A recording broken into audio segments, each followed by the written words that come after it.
My husband walked out calling me worthless incubator while I was pregnant. Now he needs my signature for his inheritance. I was 6 months pregnant when Brett came home and said he needed to talk. Not about baby names or the nursery we'd been planning. He'd met someone at his CrossFit gym. Said she made him feel alive again and that I'd let myself go. I was literally growing his child and he said I'd gotten lazy and boring. Called me a worthless incubator who trapped him with a baby. Then he packed his stuff and left. Just like that. 5 years of marriage gone because some 22-year-old at the gym told him he deserved better. He blocked my number before he even pulled out of the driveway.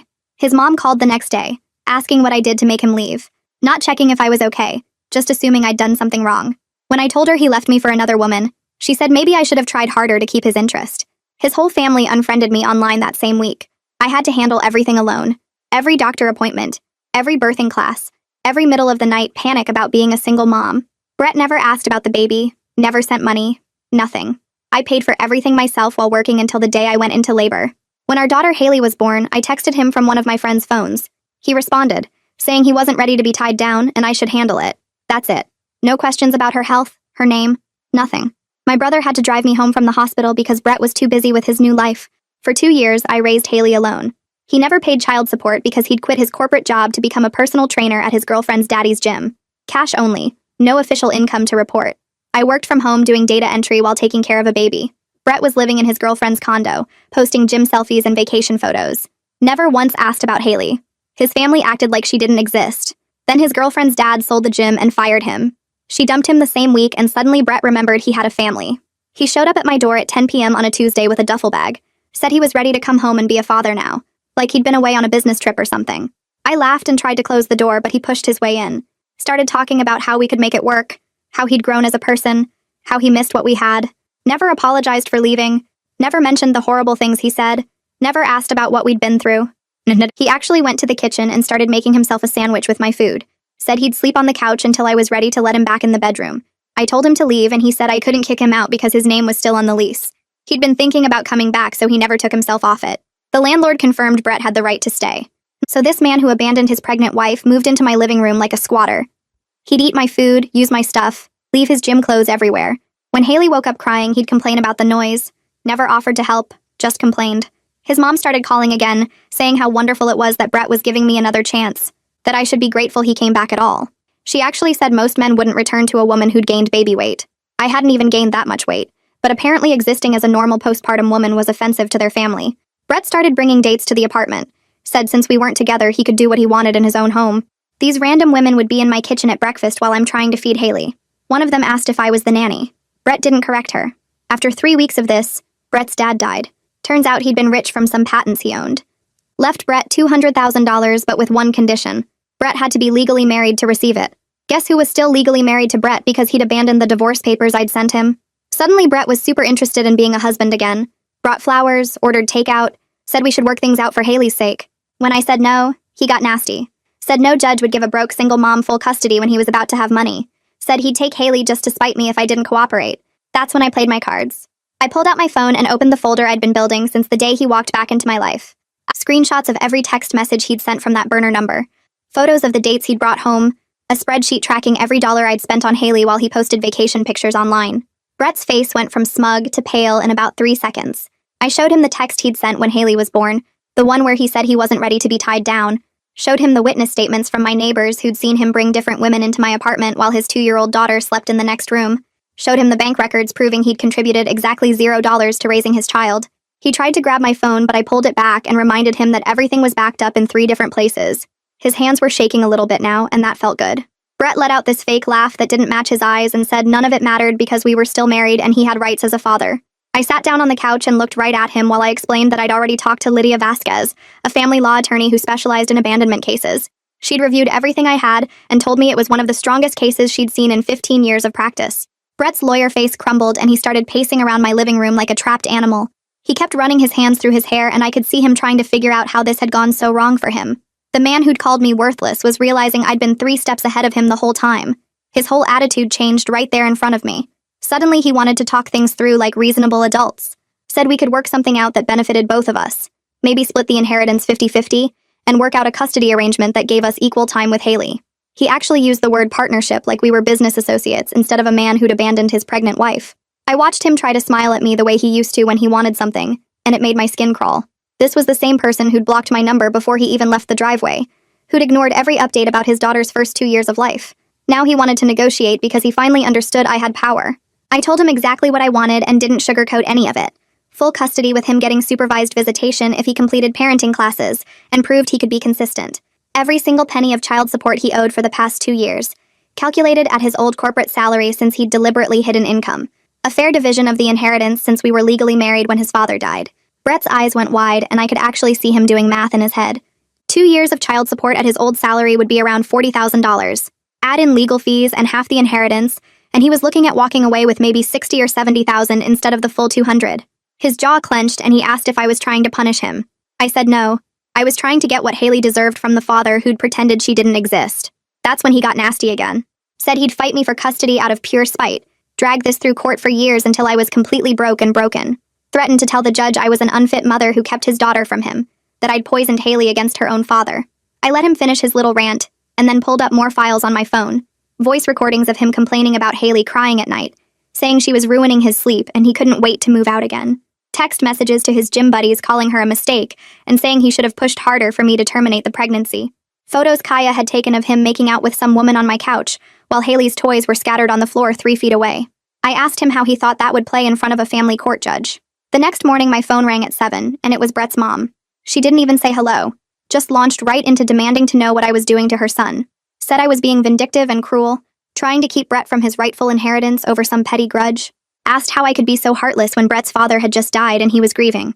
I switched the phone to speaker and kept making Haley's breakfast while she talked.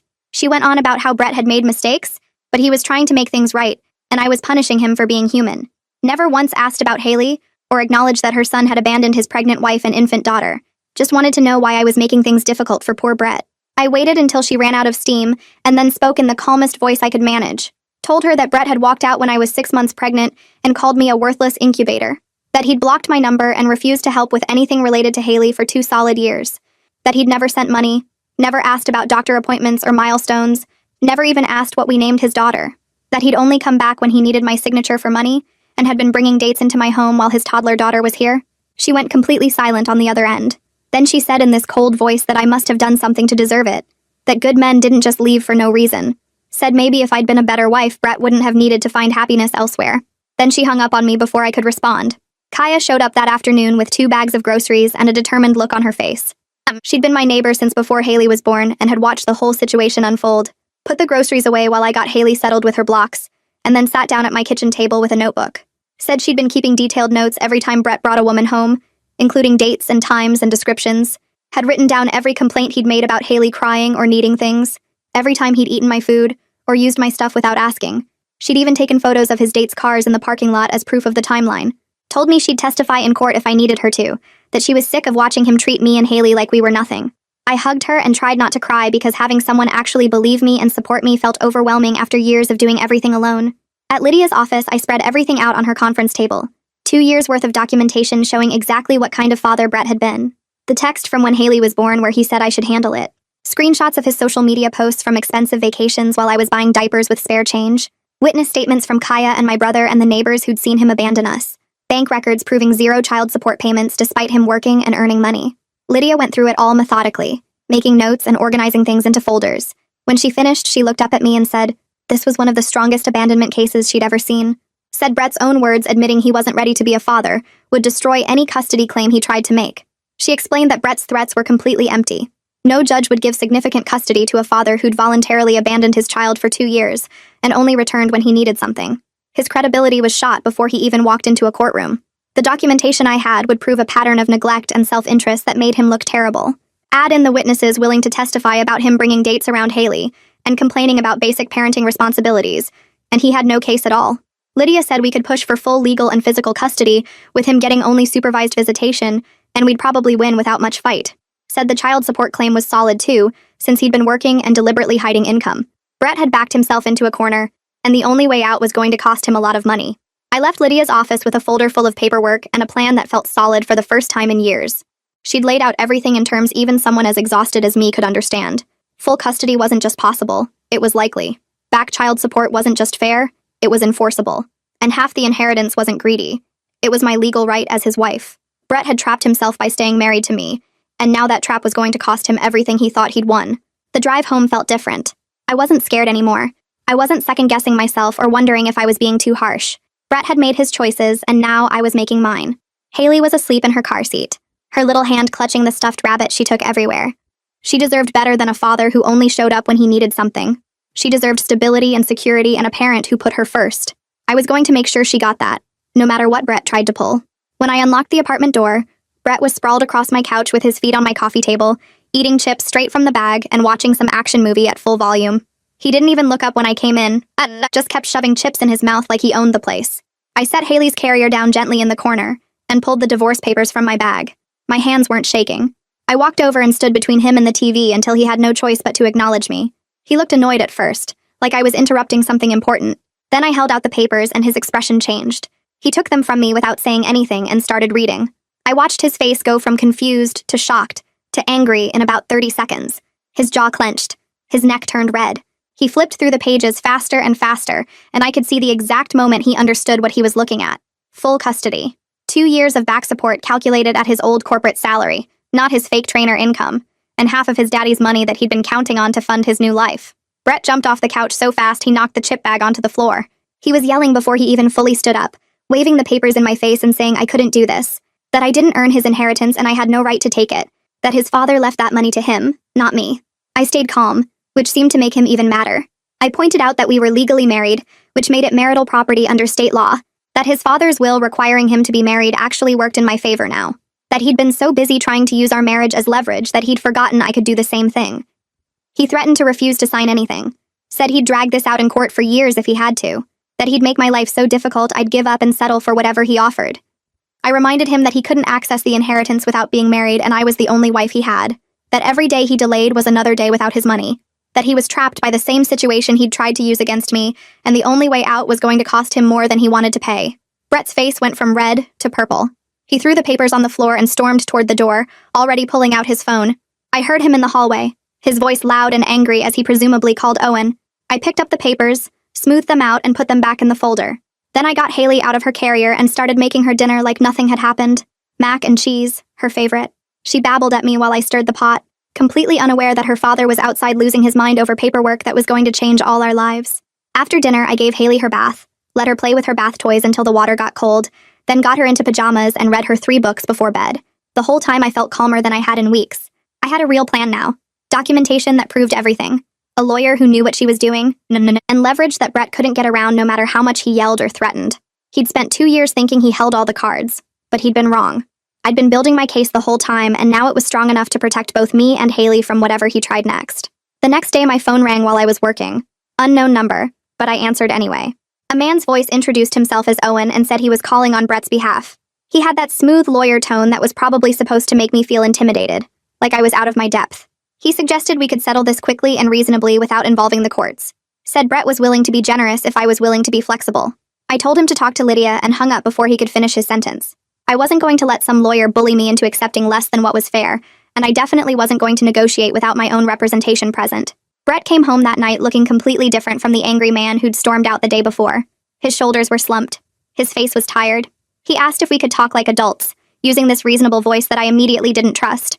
I agreed, but pulled out my phone and started recording before he even sat down.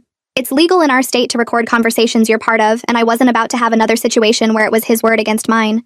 He noticed the phone but didn't object, which told me Owen had probably warned him about making things worse. He offered me $50,000 and joint custody if I signed off on the divorce quickly. Just like that, like it was a generous compromise instead of an insult. I actually laughed, which seemed to surprise him. I told him that wasn't even close to what I was owed, and joint custody definitely wasn't happening after he'd abandoned Haley for 2 years. That he couldn't just throw money at the problem and expect me to forget everything he'd done. That our daughter deserved better than a part-time father who only showed up when it was convenient. Brett switched tactics, trying the sympathy approach. Said he was young and scared when I got pregnant. That he'd made mistakes, but he wanted to be a father now. That he'd grown up and learned from his errors. I asked him where this sudden desire to be a father had been during Haley's first steps. During her first words. During every middle-of-the-night fever and every doctor visit and every milestone he'd missed because he was too busy posting gym selfies with his girlfriend. He didn't have an answer for that. He admitted he messed up, but said I was being cruel by keeping him from his daughter. That Haley needed her father and I was using her as a weapon to punish him. I told him he'd kept himself away by his own choices. That he'd had 2 years to reach out, to ask about her, to send even a single dollar to help support her, that he'd chosen his girlfriend and his new life over his family, and now he had to face the consequences of abandoning us when we needed him most, that this wasn't about punishment, it was about protection. Protecting Haley from someone who'd already proven he'd walk away the second things got hard. That this wasn't about revenge or being mean. That this was about making sure Haley had a stable life with a parent who wouldn't disappear the second things got hard again. Brett stood up and left without another word. I heard the front door close and felt relief wash over me. For the first time since he'd shown up, I had real hope that this nightmare might actually end. Brett showed up the next morning with roses and a bag from the bakery down the street. He set them on the kitchen counter while I was feeding Haley breakfast. She looked at him like he was a stranger, which he was. He tried to smile at her, but it came out weird and forced. I told him the flowers and pastries weren't going to change anything. He said he knew that, but wanted to show he was trying. I reminded him that trying meant actions over time, not grand gestures when he wanted something. He nodded and asked if he could stay for breakfast. I said no. Haley needed routine and stability, not some random man showing up and confusing her. He looked hurt, but left without arguing. That afternoon, he texted asking if he could take us to dinner. I didn't respond. The next day, he offered to cook dinner at the apartment. I told him we already had plans. On Thursday, he brought toys for Haley. Expensive stuff from the fancy toy store downtown. She took one look at him and started crying. Reached for me and buried her face in my shoulder. Brett tried to hand her a stuffed animal, but she cried harder. I saw something cross his face. Shame, maybe. Or guilt. But then his jaw tightened and he got defensive. Said she was just tired and needed time to warm up to him. I told him she didn't know who he was because he'd never been around. That 2 years of absence couldn't be fixed with toys and forced smiles. That she was scared of him because he was a stranger to her. Brett set the toys down and walked out. Came back an hour later and tried again. Haley cried every time he got close. By Sunday, he'd tried 6 different approaches. Flowers, food, toys, offers to help around the apartment. Nothing worked. Haley wanted nothing to do with him, and I wasn't going to force her to accept him just to make him feel better about abandoning her. Monday morning, my phone rang while I was doing laundry. Lydia's name showed on the screen. She said Dave Solomon wanted to meet with both of us. Dave was the estate attorney handling Brett's dad's will. Apparently, there was specific language in the will about the marriage requirement that might work in our favor even more than we thought. She said Dave had some discretion as executor and wanted to discuss the situation. We scheduled the meeting for Wednesday afternoon. I arranged for Kaya to watch Haley. Brett texted asking what the meeting was about. I told him to ask his lawyer. When Wednesday came, I drove to Dave's office downtown. Brett and Owen were already in the waiting room. Brett looked nervous. Owen looked calm and professional like always. The secretary led us to a conference room. Dave was older, maybe 60, with gray hair and reading glasses. He shook everyone's hands and gestured for us to sit. Dave opened a folder and pulled out several pages. He explained that Brett's father had very specific requirements for the inheritance. Not just that Brett had to be married, but that the marriage had to be stable and ongoing. The will mentioned demonstrating commitment to family.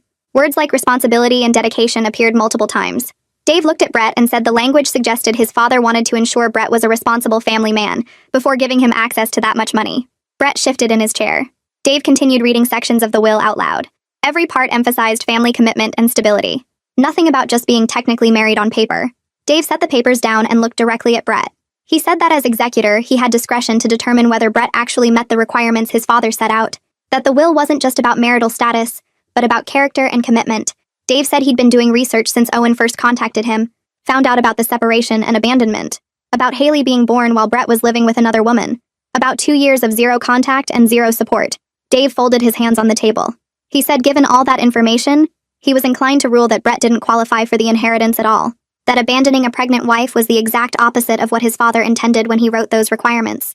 Brett's face went white. He started talking fast, saying his father didn't know about any separation, that they'd kept it private, that his dad died thinking everything was fine. Dave cut him off, said it didn't matter what his father knew or didn't know. What mattered was the intent behind the will. The requirements were clear: stable marriage, family commitment, responsibility. Brett had demonstrated none of those things.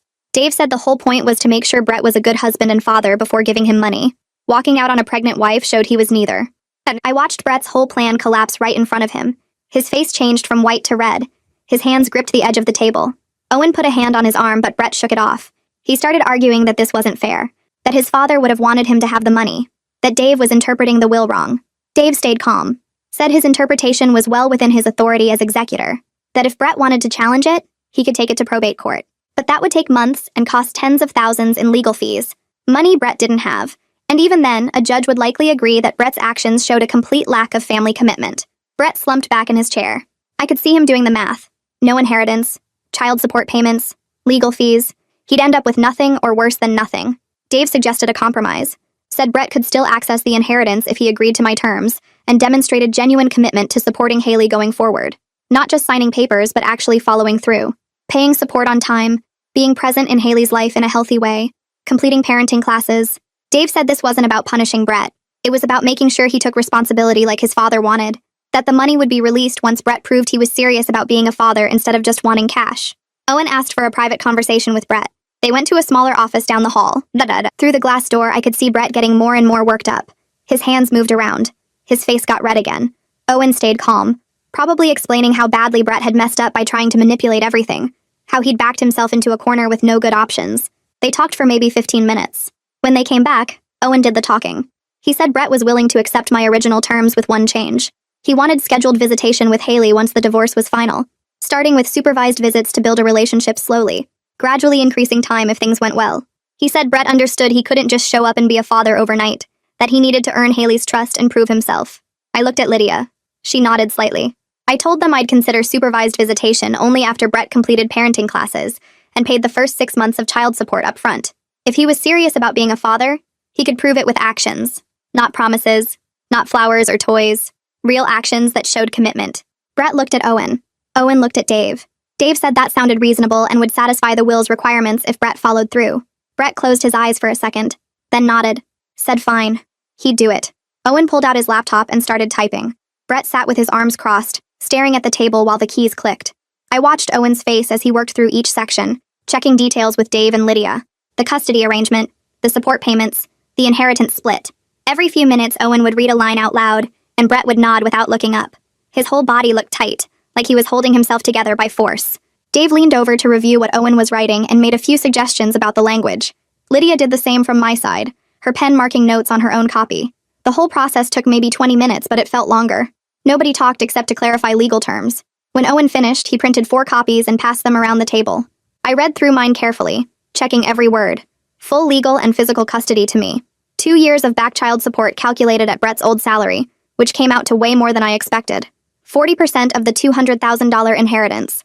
A visitation schedule that started with supervised visits twice a month and could increase based on how things went with Haley. Brett had to complete parenting classes before any unsupervised time. Lydia picked up her pen and added something at the bottom. She wrote that if Brett missed any child support payment or broke any part of the custody rules, he'd lose all visitation rights forever and owe extra money as punishment.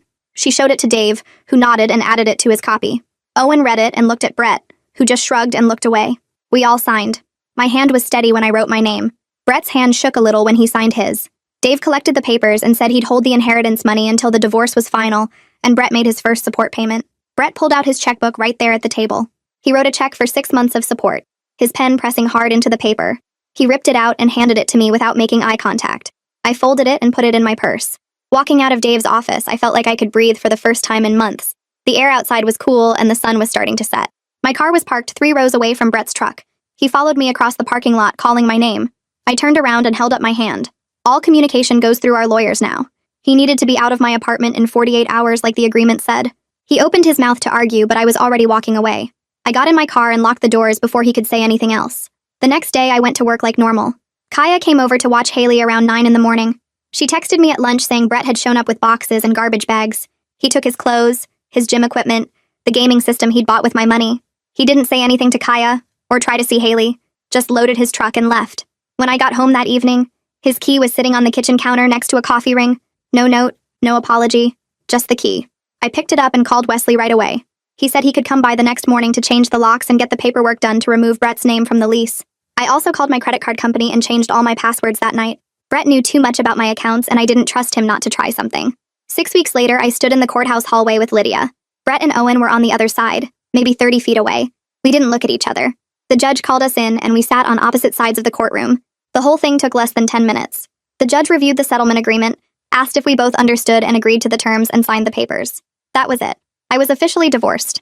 Walking out, I felt lighter than I had in years. Not happy exactly, but free. Like I could finally move forward instead of being stuck in the mess Brett created. Brett's check cleared 3 days after the divorce was final. I logged into my bank account and saw the deposit. 6 months of child support. More money than I'd seen at once since before Haley was born. I paid off my credit card that same day. The balance had been climbing for 2 years. Every emergency and unexpected cost adding up because I had no other option. Seeing that zero balance felt amazing. The rest of the money went into 2 accounts. One for Haley's future, college, or whatever she needed when she got older. One for emergencies so I'd never feel trapped again.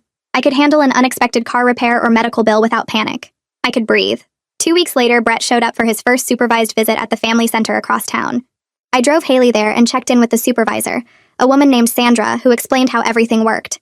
There was a playroom with toys and books where Brett and Haley would spend an hour together. I could watch through a one-way mirror in the next room. Haley held my hand tight when we walked in. She didn't know Brett at all. He was just some man who sometimes showed up and tried to talk to her. He'd brought a stuffed elephant and some blocks. Sandra introduced them and suggested they play together. I went to the observation room and sat down. Through the glass, I watched Brett kneel on the floor next to Haley. He showed her the elephant and she reached for it carefully. He tried to stack blocks with her, but she knocked them down instead. He looked nervous, his movements stiff and awkward. He kept glancing at Sandra like he needed permission for everything. Haley warmed up slowly, playing near him but not really with him. By the end of the hour, she was showing him her favorite book, pointing at the pictures. Brett read it to her in a quiet voice I could barely hear through the glass. When the visit ended, Sandra walked me back to the playroom. She said Brett seemed genuinely nervous and tried his best, though he clearly had no idea how to interact with a toddler. Every time Haley moved away from him, he'd panic a little. Every time she smiled at him, he'd relax. Sandra recommended he continue supervised visits for at least 3 months before we considered any changes. He needed to build trust with Haley slowly. I agreed. This wasn't about Brett getting what he wanted. This was about Haley having a chance to know her father if he could actually show up and be consistent. I enrolled Haley in a better daycare the next week. The old one was fine, but this new place had more activities, better teachers, and a curriculum that would help her learn. I could afford it now. I also started working toward a promotion at my job. My boss had mentioned it a few months ago, but I'd been too stressed to focus on anything beyond survival. Now I could actually plan for the future. I updated my resume. I took on extra projects. I showed up to meetings with ideas instead of just trying to get through the day. For the first time in years, I wasn't just surviving. I was building something. Not for Brett or anyone else. For me and Haley. For the life we deserved after everything we'd been through. Brett's mom called 3 days later. Her voice sounded different this time. Softer somehow. She said she needed to talk to me about something important. I almost hung up, but something made me wait. She started apologizing, for how she treated me when Brett left. Said she'd been thinking about everything since the divorce went through. Brett's dad had talked to her before he died. Told her he was worried about Brett's character. He'd seen the way Brett acted with money and relationships. The will wasn't just about marriage. It was about making sure Brett learned responsibility. She asked if she could meet Haley. Her only grandchild, she said. Her voice cracked when she said it. I told her I'd think about it and ended the call. I brought it up with Pearl at my next therapy session. We'd been working through everything that happened, processing the abandonment and rebuilding my ability to trust. Pearl asked what I thought about letting Brett's mom meet Haley. I said part of me wanted to say no just to hurt her back for how she hurt me, but Haley deserved to know her grandmother if she was genuinely trying to make things right. Pearl helped me see that protecting Haley didn't mean cutting her off from everyone connected to Brett. It meant setting boundaries and making sure any relationship was healthy and supervised. I decided to allow visits but separate from Brett's time. She'd have to earn trust just like he did. The first meeting happened at the family center with a supervisor present. Brett's mom showed up early, holding a wrapped present and looking nervous. When she saw Haley, she started crying. Not dramatic sobbing, just quiet tears running down her face. She knelt down to Haley's level and introduced herself as Grandma. Haley hid behind my legs at first, but eventually came out when Brett's mom showed her the present. A stuffed bunny. They sat on the floor together while Brett's mom pulled out a photo album. Pictures of Brett as a baby, as a kid, growing up. She told Haley stories about her daddy when he was little, pointing at pictures and making Haley laugh. She told me she wanted Haley to know her family history. The good parts, at least. Before she left, she hugged me and thanked me for giving her this chance. Said she knew she didn't deserve it. Brett's supervised visits continued every week. Sandra reported that he was getting better at reading Haley's cues and responding to what she needed instead of what he wanted. He brought toys she actually liked instead of random stuff. He learned her favorite songs and started singing them with her. Haley stopped crying when she saw him. She'd run to the toy box and bring him things to play with. She still called him Brett, though, not Daddy. Sandra said that was completely normal and would change when Haley was ready. Trust took time to build, especially for a kid who'd never known him before. The inheritance check arrived on a Tuesday morning. I stared at the number. $80,000 after taxes and legal fees. 40% of $200,000. More money than I'd ever seen in my life. I took a photo of it before depositing it through my phone, like I needed proof this was real. The next day, I met with a financial advisor Lydia recommended, a woman who specialized in helping single parents build security. We set up a college fund for Haley that would grow over the next 16 years.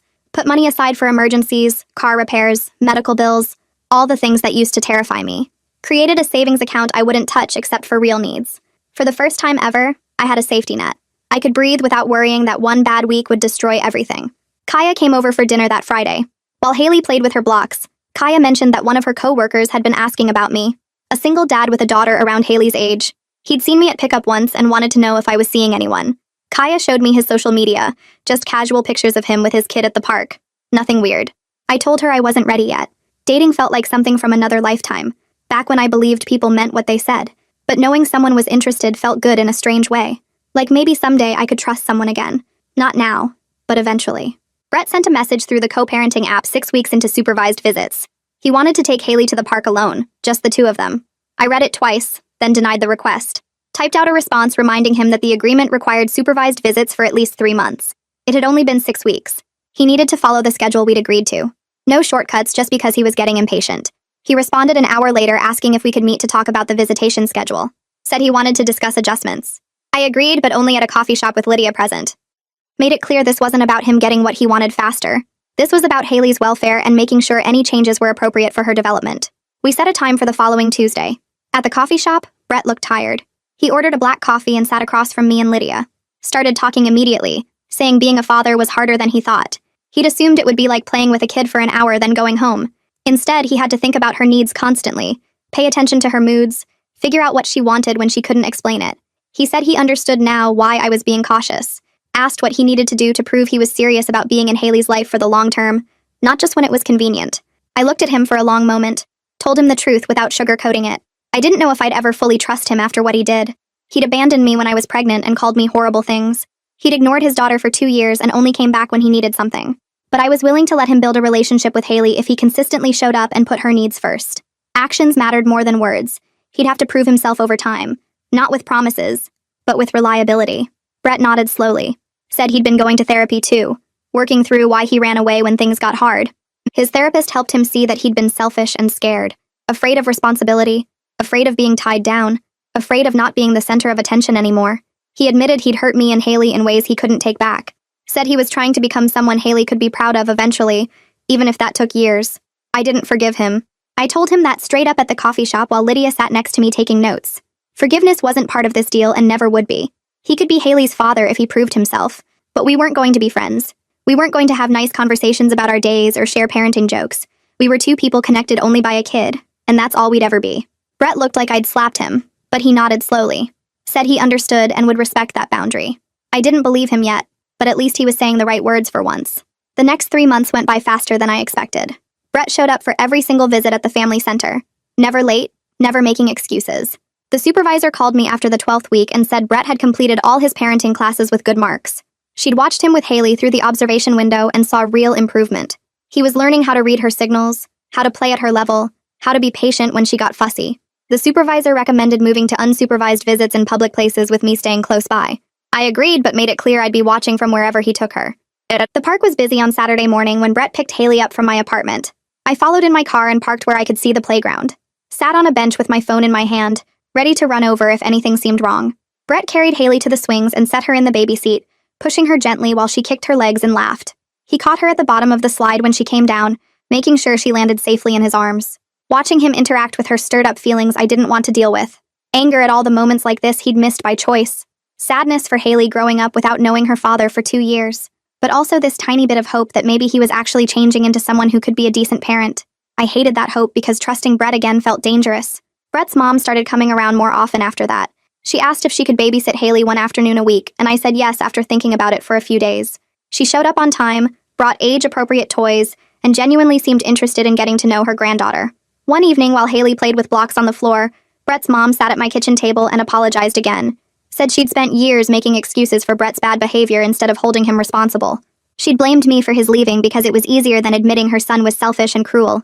Watching him try to be a better father now made her see how much damage she'd done by enabling him. I thanked her for the apology and told her I appreciated her effort with Haley. We'd never be close, but at least she was trying to make up for lost time. My boss called me into her office on a Wednesday morning and I thought I was in trouble for something. Instead, she offered me a promotion to team lead with a big raise and better benefits. Said she'd been watching how I handled everything over the past year while keeping my work quality high. She saw leadership potential in me and wanted to give me more responsibility. I accepted immediately and called Kaya from the parking lot to tell her the good news. The extra money meant I could finally stop worrying about every unexpected expense, could start planning for Haley's future instead of just surviving week to week. 6 months after the divorce was finalized, I looked around my apartment and realized how different everything felt. I had money in savings, full custody of Haley, a support system that actually helped instead of judged, and peace in my own home. Brett couldn't just show up anymore or eat my food or complain about my kid. The locks were changed. His name was off the lease, and he only saw Haley during scheduled times. I'd gone from terrified single mom being threatened by her ex to someone who'd built a stable life through sheer determination. Brett hadn't ruined me like he'd tried to. I'd rebuilt everything stronger than before. Haley started calling Brett by a name on her own without anyone teaching her. She'd point at him during visits and say Daddy Brett, which the child psychologist told me was normal. It showed she was putting him into her understanding of family as someone separate from me but still connected to her.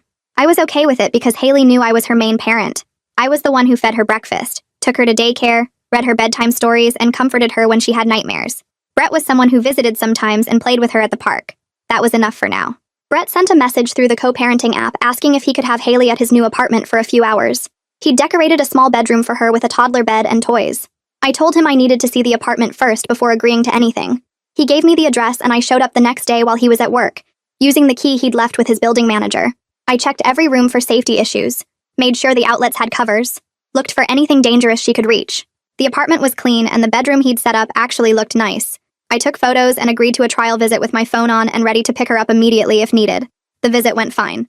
Brett brought Haley back at exactly the time we'd agreed on, and she came running to me talking about the toys Daddy Brett had and the mac and cheese he'd made for lunch. She seemed happy and not upset at all.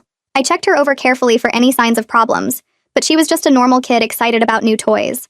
I realized that as much as I hated what Brett had done to me, Haley deserved to have a relationship with her father if he was going to show up consistently and keep her safe. My feelings about him didn't matter as much as what was best for her. That night, after Haley went to bed, I sat with her in her room and had a conversation about families. Kept it simple because she was only 2, but I wanted her to understand in an age-appropriate way. Told her that Mommy and Daddy Brett didn't live together, but we both loved her very much. Families came in different shapes, and that was okay. Some kids had parents who lived together, some had parents who lived apart, and all of those families were good as long as the kid was loved and safe. Haley listened and then asked if she could have more juice. She accepted everything easily because it was all she'd ever known. She didn't remember a time when Brett lived with us because he'd left before she was born. This was just normal life to her. Over the next few months, Brett's payments showed up like clockwork in my account. He never missed the 15th of the month, and sometimes he'd add extra with a note in the co-parenting app saying it was for Haley's daycare or new shoes she needed. I didn't thank him because this was what he should have been doing all along, but I noticed the consistency. Owen called Lydia one afternoon and told her that Brett was working with a therapist to understand why he'd run away from his responsibilities. Owen said Brett knew he could never fix what he'd broken, but he was trying to be the father Haley deserved now instead of the one who'd abandoned her. I told Lydia I didn't need to hear about Brett's therapy journey, but part of me was glad he was at least trying instead of just going through the motions to keep his visitation rights. Kaya invited me to coffee one Saturday morning and brought along someone she wanted me to meet. His name was Noah, and he had a daughter named Sophie who was 3, just a year older than Haley. We talked about the chaos of raising toddlers and the exhaustion of single parenting, and he didn't push when I kept the conversation light and avoided talking about Brett. Noah asked if I wanted to get coffee again the next week, and I said yes, but told him I needed to take things really slowly. He nodded and said he understood completely, that he'd been through his own divorce and knew what it felt like to be cautious about trusting someone new. When I introduced him to Haley a month later at a park play date with Sophie, she immediately wanted to play on the swings with the other little girl. Watching them laugh together while Noah and I sat on a bench nearby, I realized I could actually imagine a future that included partnership instead of just surviving alone. A year after Brett had shown up at my door with his duffel bag expecting to move back in, I sat at my kitchen table and looked at my bank account. I had savings that would cover 6 months of expenses if something went wrong. I had a promotion at work that came with better pay and actual career growth potential. I had a co-parenting arrangement with Brett that was stable and consistent, even if our relationship would never be friendly. Haley was thriving in her new daycare and had friends she talked about constantly. Noah and I were dating seriously now, taking our time but building something real. Brett hadn't ruined my life the way he'd tried to. I'd rebuilt everything he'd destroyed and made it stronger than it had been before. Haley played with her blocks in the living room, building towers and knocking them down while laughing at the crash. I watched her and thought about everything that had happened since Brett walked out calling me a worthless incubator. His abandonment had been the most painful thing I'd ever experienced, but it had also taught me that I was capable of anything when I needed to be. I'd protected my daughter when no one else would. I'd stood up for myself when his family tried to shame me. I'd created a stable, happy life through my own strength and determination. That was something Brett could never take away from me, no matter what happened in the future. And it was something Haley would learn from as she grew up, watching her mother handle hard things with courage instead of giving up. She'd know that being strong didn't mean never being scared or hurt. It meant pushing through anyway and building something better on the other side.